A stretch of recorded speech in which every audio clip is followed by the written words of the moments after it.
In this video, we're going to talk about the history of the atom. We will talk about the different scientists and how their experiments influenced our understanding of the atom and how it is structured.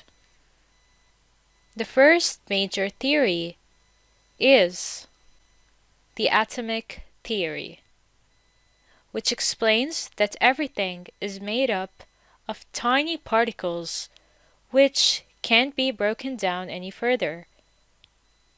These particles are separated from each other by empty spaces. This was originally proposed by a man from ancient Greece named Democritus during 500 BC.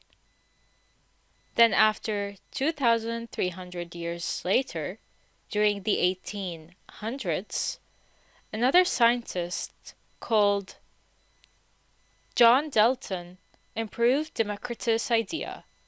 He described atoms as solid spheres and suggested that different types of spheres might make up different elements.